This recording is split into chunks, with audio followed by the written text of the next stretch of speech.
Hello, everybody. Welcome to the On Call Coaches podcast, where we dive deep into the world of amateur player development, private skills, coaching, and video training. I'm your host, Coach Switz. And I'm Coach Zane. Coach Zane, how we doing? Awesome. Just back from a week of vacation down at Disney World. I was going to with say, the fam. how was Disney? Tell us all about it. I want to hear a little about it. Disney was fun. Finally, by we went 2 days to the parks. How many people went? Oh man, it was 40, 50. It was a lot. We had 2 full houses filled. And those typical houses that have 10 bedrooms in each, and so it had the whole extended family down there. It was a blast. How'd the meals work? How'd you go out to dinner with 50 people in Disney? Luckily, we did not do that. We had food catered in for both houses, so smart. It was nice. And like during the day, everybody kind of did their own thing. So we came together for dinner and after meals. dinner, and then played cards and. Whatever else. It was a lot of fun. The kids swam in the pools, and we just had a blast. But during the day, we went to the different parks. Age appropriateness. We went to Magical Kingdom because I've got 2 little ones. Yeah. But, some of my other cousins have kids that are older, so they went to Universal or whatever else. Oh, cool. I forget there's all the different parks you can go get lost in there. There's so many of them, and it was my first time since I was 4 years old. I went with my parents, so a lot's changed since then. I don't remember a lot of it. I bet. My mom was there, and she was like, "Wow, this is really neat what they've done, over the last 30 years." So, how was the travel getting down there? super easy, actually. Really? Yeah, I was really surprised. We went to the airport way too early both times, and ended up sitting at the gate because we just flew right on through. Coach Zane's prepared. Yeah, well, it was, they were overstaffed for when we were traveling. Oh, nice. And we were a little early in the week. We left on Tuesday, came back Sunday, but Sunday morning was a pretty early flight. So, again, the big rush wasn't there yet, but they were staffed getting ready for that rush. How was your golf game down there? Oh, had one good round, one bad round. So, what's the dry erase board say the scoreboard's at? No, you're way up on me there. That's yeah. right. That's right. Just put it out there for everybody. You're Still up in winning. the simulator golf right now. All right, we got a different kind of podcast today with the holiday last week. We didn't want to bother anybody with an interview, so I thought Zane and I would kind of tell our story for all the followers who don't know us through St. Louis Hockey Training who haven't heard it before. So how this is going to go, I have a timeline on the other side of my sheet here. I'm going to let Coach Zane tell this story. When he forgets something, I will interject and let him know he forgot something. So, Coach Zane, kick it off, buddy. Sounds great. So, man, this is back now. Where'd we meet? 8 years ago or so. Oh, even before that. Before that, throw it back even further, 9, Coach. 10 years? Nope, even more, Coach. Man. Throw it way back. We're going back to childhood? Or there we go. Okay, Yep. Way back in the childhood. So, growing up, I played for Webster Groves Wings, and Coach Switz played for the Kirkwood Stars. Number 7. Let's go. Both number 7s playing against each other. Growing up, and then in high school, I played for DeSmet. Coach Switz played for CBC, so we played against each other. Both big rivalries. Rivalry to rivalry. That's exactly Loving right. it. Yep. And then after that, we went our ways to college, and I played some juniors, and Coach went to Mizzou. I went to Wash U here in St. Louis, and then I started coaching right after I left high school. Right when I started at Wash U was my first year. I was 18, coaching a Mite AA team for Kirkwood, actually. Nice. Which pained me a little bit. That's right. Switching from Webster to Kirkwood. You had to come to the champions. I get it. Yeah. So coached that team, and many after that. Moved to Canada for a while, moved back, still coaching. And then I was coaching the AAA teams here in town. I started with the 01 team with Al McInnes, and then took over, went to the 06 team, 2006 birth year team. So for people who aren't hockey people, we're talking birth years. So the 2006 team, actually my high school coach, Matt Heffington. Huff. Yeah, Shout out Huff. Shout out to Heff. So Heff coached me at DeSmet. He was the forwards coach. Got a phone call one day, was like, "Hey, I know you're coaching the 01s. They're starting to age out, like getting into midgets, where the coaches were set at midgets at that point." Yeah. Scotty Sanderson had the midgets program at the time. And so he was like, what do you think about coming back? My boy's coming through as an 06. Like, I want to be the head coach for that. I'm looking for assistants. It all worked out. Dropped down, grabbed the 06s as babies again, which is a big change, coaching AAA hockey at, the older Bantam level, and then dropping back down to, I think it was still Squirt Major at the time. No, Pee Wee Minor. Pee Wee Minors when it was started. But mom's still in the locker room. Yeah. States and stuff. It's different. Yeah. Yeah. It's a whole Bantams, they don't want to even see you. Yeah. Whole different ball game and how to coach and everything, which is great. It's a good learning experience as a coach, switching back and forth. And then one day he came in and he was like, "Hey, do you know this guy Alex Switzer?" And I was like, "Do I?" I said, "Actually, I played against him my entire life. I don't know what he did after playing. After playing youth in high school, I played against him, but he's a good player. He was a great player. And now, if he wants to come back and coach, he's like, well, he's coaching Squirt Silver right now. That's right, baby. Shout out Kirkwood Squirt Silver. So Let's go. He's getting back into coaching. Is this guy worth a shot? And I was like, of course he is. Yeah. Thanks, Coach Zane. Yeah. So Coach Switch joined the squad the next year. And just listen and learn. I'm not looking at the timeline. So he was on our staff, worked well together. One of those trips, as other coaches know, the assistant coaches are rooming together. Yeah, that's right. We just hope for 2 beds. Yeah. With a line of pillows down the middle. That's right. But one of those nights I was like, hey, my dad started this camp that I did back in 1992. That he called the Skull Camp. And the whole premise of it was hockey IQ, teaching you where to be on the ice, what to do in different systems, forechecks. And obviously the game has progressed since when we went through that. And so it was like, I think that's a great idea. And he had the PowerPoint too. That's right. Yeah. Windows 98, everybody. Yeah, Windows 98. No, it was before that. It was 92, 93. It was. I don't know. I'm pretty sure it was 98. Was it 98? It was tough to get through. Yeah. You had to find. It was hard to open. Yeah, and neon backgrounds, clip art. Exactly what you think of for a PowerPoint there. But it was broken up into every zone, offense and defense. So back in the day, the camp you would start. Breakouts would be your offensive play in the defensive zone, then how to go through the neutral zone, then how to attack the net, and then flip it on in reverse. Defensive zone coverage, back checking, and forechecking. And then I think there was also power play, penalty kill, and face-offs or something that was included in it. So there's a few other, extras that apply. So Switz kind of took the reins from that and developed that back in first camp. Yeah, our first camp. We ran that, I think, that summer 1 or 2 times. What was the name? Hockey IQ. Nice job. Yeah. So it became Hockey IQ instead of Skull Camp. And it was a huge success. We had a lot of fun with it. We had good.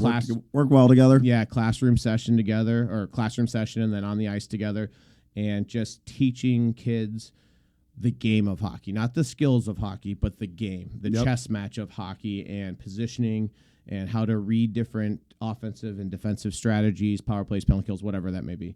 Again, huge success. And then we started talking about other things that we could do. How am I doing there? So you're doing great. Trust me, you'll hear me if you mess up. All right, I'm not shy. So then I didn't remember if there was something between those. No. Now we just moved on. Then we worked together, and we had the idea of the hockey training facility. And number one was how could we get ice to do more of this? Yeah, and that's where we kept running into problems. And ice time is tough to get here in St. Louis. It still is and so that was the limiting factor of being able to do this full time for either of us and truly do what we're passionate about and be hockey coaches.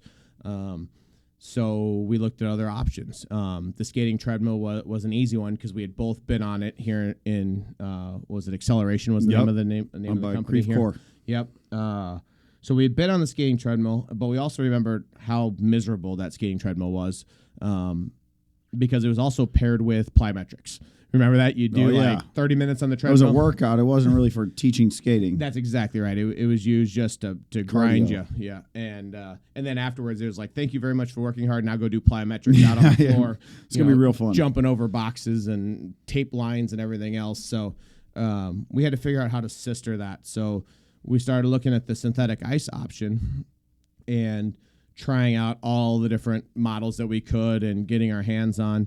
And we ended up finding what we went with, the can ice down at the Enterprise Center. Yeah. You went down there and tested it. Yeah, I went down and David Perron was the big one down there who used to use it as a shooting room all the time. Yep. And went down there and was talking with the boys down there, and they were just like, no, this is awesome. This is the best stuff out there. Skated on it. I was like, okay, typical first 5 minutes are there's no way I can use Same this. as me. I was I called the coach Zane. I'm like, I can't skate on this. We're getting to that. That's problems. part of the story. You're jumping ahead. You're talking about me staying at the timeline. You're jumping chapters here. So, went down there, skated on it, was like, yep, this is the right stuff. Figured out the right rep to get it through. And yeah, worked with what's his name? Mike McGraw is the Can Ice president, and I can't think of his name. Anyway, Gear. Sorry, thinking of names. Played in the NHL. He was the other rep. And anyway, so we ended up getting our synthetic ice, and finding a spot then was next in the area. We found one that was my old Great Clips growing up. Got my hair cut there. Yeah. And 100-gallon water tank. Oh, yeah. One bathroom and 100-gallon. One bathroom sink and 100-gallon water tank. Yeah, and in between the Great Clips time and our time it was a bookstore. So we could so it's like, who uses 100 gallons? I was like, well, back in the day, this was a Great Clips, and they had sinks and everything else. Built it out pretty much ourselves. We had a little bit of help here and there, but Switch, you did awesome. At the time, I was still working in the construction industry, so I still had my full-time job, and we made a rule at the beginning of it. Number 1, don't get divorced. Nope. Number 2, don't lose your job. Yeah, Zane. can't get fired. Yeah, because the Bank of Zane funded the original build-out. That's right. Bank's got to stay funded. Yeah, so it was don't get fired and don't get divorced. Both of which worked out during that time. High five. Well done. Yep, well done. Good job. So then we had an open house on St. Patrick's Day of 2019. Oh, that's a pretty good poll there. I do not have that down. Yep, I only remember because it was St. Patty's Day. Yep. So that was our open house, and it was a madhouse. It was overwhelming. It was crazy. Yeah, it was so fun though. There was 100 people in this small little building where we literally have 6 people in there at a time for lessons, and we probably had 100 people in there. It was wild. 30 kids on the floor. It was nuts. Well, and it showed us our one major weak spot was skate sharpening. Yeah. Skate sharpening backed up big time. We were trying to run people through the treadmill, get skate sharpened, do the floor. So we learned a lot from that open house on how to manage the facility, how to line up lessons, and the time that it took. Because originally our schedule was like a 10-minute break, I think it was, in between to do skates, and we were like, that's just not enough to check people out. It might even start at 5. It might have. I don't, Anyway, the first week we were open for lessons, we were running way behind and just kept apologizing to people and quickly changed that to a 15-minute break in between, and that's the right time frame to sharpen a pair of skates, be able to answer some questions, check people out, and not feel like you're just like, wham, bam, here, out the door, like next one, like you're just not rushing things. So that's where the facility started, which was awesome. Switz was full-time in there. How long have we been there, Coach? At the Kirkwood location? No, how long have we been doing this? Oh, so we started in 2019. It's 2024 now, so we're about 5.5 years in. Do you know how many lessons we do a year? I do not. I don't know that number off. I should know our numbers. That's over 7,000. No. I'm just doing round numbers. Okay. I'm not putting you on the spot like that. Over 7,000 lessons a year, 36 small group sessions, 9 weeks of summer camps, and 44 weeks of weekly Sunday nights at St. Louis Hockey Training. That's pretty awesome. What brought us to where we are here today, Coach? So next part. So next part, we got the lessons going. Our first hire was a part-time guy. Mike Richards was our... Oh, shout out Richie. Yeah, Richie was our first part-time guy. Bring him on as a guest. He does need to be a guest. And so got him working on a couple nights. Again, as more lessons kept rolling in, we slowly grew. We listened to our clients and filled those nights. I think Coach Ryan was our next hire. That's right. First full-time guy. That's a little scary. My man, Deets. But got him rocking and rolling. You guys know him. Yeah, and filled his schedule pretty quickly. I was still doing lessons after my day job. That's right. And you were handling the day-to-day operations and so forth, and continued to grow there. Then Coach Joe was next after that. Coach Corey, Coach Robert have come and gone since then. But new guy Rick. Shout out Rick. Yep, Rick's now on the team. And then in the middle there, we also opened another facility in Chesterfield, Missouri. Yep. That one never really took off the way that we wanted it to. Part of it was staffing. We had some turnover with some guys. So it never really got like the good home base, roots in the ground, week after week, weekly lessons. So it was a lot of one-off lessons and people whose schedules were changing. So it never really stuck. Landlord was a little bit more difficult there Big time. to deal with. So at the end of the day, the right decision was Lease ran out. We just let it run. Yeah, let it run. And then we got the good, bad, whatever news you want to say, where Audi bought the building. Oh yeah. From us over at Kirkwood. So that really forced our hand into growing up. That was a forced, hey, you're safe here, you're good here, but now it's time to grow up and see what St. Louis Hockey Training can really do. So, our new location in De Pere, we extended the floor by 15 feet long. Really, really helps with those older kids. You even noticed it the other night. Oh yeah, big time. There, Yeah. We definitely have an older age group in there at night. A lot more. High level peewees, Bantams, high school kids that are coming in the later evening times, because we go until 9:45 now. Yep. At night with our last lesson starting at 9. So they're the age group was able to come in where the other floor was a little bit short for them, and that was feedback that we learned from. Sure. Found the right spot, built that out again. So if anybody needs a facility built, Coach Switch is an expert now. He's retired. He's done he never wants to build another facility in his life. Three done. facilities. And as this was going on, we continue to add camps, like you had just mentioned. All of our stats, like our summer camps went from like 2 or 3 weeks to 5 weeks to now we're at 9 weeks, and we're pretty much maxed out at that point. The only week we take off is 4th of July, and that's a lesson learned. It's an old person recovery week. Well, and it's tough to fill. Everybody's got travel that week. Whether you're traveling before 4th of July or after.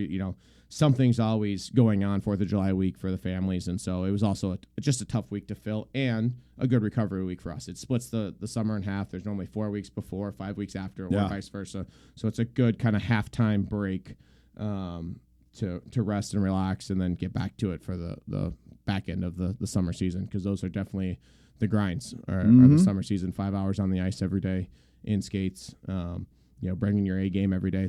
That's tough long to do. Summer. It is a long summer, but it's awesome. It's really cool to see all the kids and see the kids that do multiple camps with us, and the ones that don't. There's some that just do camps, and then we'll see them the next summer. And it's really cool to see those faces again, and watch those kids grow up and become better hockey players. That's for sure. Through that. All right, then we started On-Call Coaches, which you guys have been pretty much a part of. We released that to the public, and I believe it was more like August of 2024, earlier this year, and then now we're here, podcast 10, Coach. We're down the pipe with. So cool. What was the stat that 1% to be in the top 1% of? I think it's it's either 12 or 21 episodes for a podcast. So we're getting closer every day. I was amazed at how low that number is of people who stick with podcasts. I don't quit. know. I don't know why you wouldn't. This is so much fun. It's not that bad. It's a pretty good time. Dude, it's awesome. Yeah. And getting to know people that I would never know otherwise. Great guests. I've been really interested in the guests. They've been really great. We're good talkers, too. It hadn't been hard on our end to pull talk, and I was nervous about that. You can get some quiet people, I have a feeling, and we haven't found that yet. I think, though, when you're a coach... I guess you're right. You're used to talking. I take that back. It's not like we're not used to people that don't have to talk to 12 people staring at them all the time. Yes. We're pretty good public speakers because we're always public speaking. And On-Call Coaches has been a blast. We had the grind of a year of developing the online platform and everything else, but it's been a lot of fun to watch that continue to grow and expand, and excited for new things coming out with that too in the near future. All right, enough with us. Okay. All right, question of the day. Let's talk about a youth athlete's diet. Help mom and dad in this department, Coach Zane. Number one that I see is kids undereat. Yeah. Number one is just make sure you're getting enough. Number two is make sure you're getting the right stuff. But number one, just start with eating. Just eat. Just gotta eat. Just eat. Every year I hear stories of players that are playing high level hockey that all of a sudden drop 10 pounds, heart rate drops, and now they're sick. They're not feeling well. Their doctors shut them down until they put that weight back on. You have to continue to eat. You have to.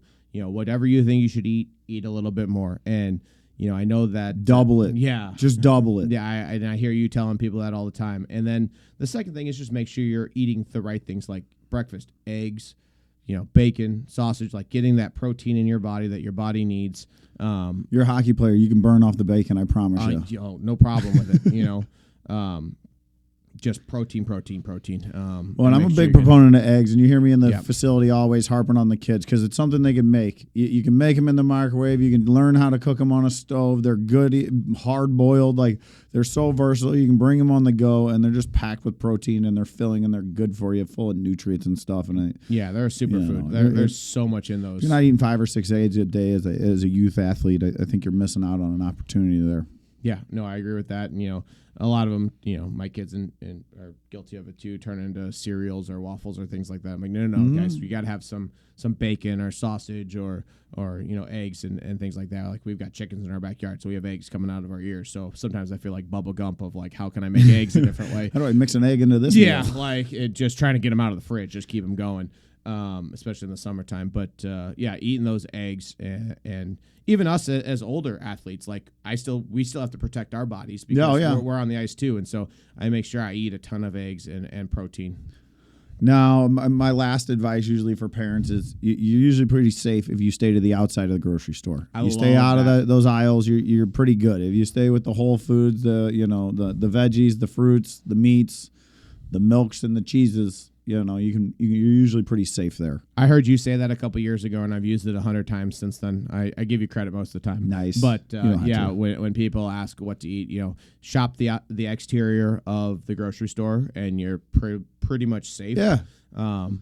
Even when you get to the breads and things, like their bakery is typically on the outside, so that's a whole lot better for you than the shelves of processed bread are in the middle of the aisle. Yeah, yep. So you shop the exterior, you'll hit your fresh meats, your dairy, your fruits and veggies, and you're in a good spot. And I always say have snacks ready. If you can put some, if you got some fruit that's cut up, ready to go in the fridge, so that we're not, when we go to look for something, it's easy, and it's just as easy as a bag of chips to open or something like that. Have something that's just as easy to grab as whatever the junk food they like. Yeah. So. Well, that's really all I have, Coach. It was fun going through the memory lane with you here. It's always fun going through it about a couple times a year with you. Thanks, Alyssa, back there. Podcast 10 in the books. We'll see you next week. Sounds great. See ya. Thanks, guys.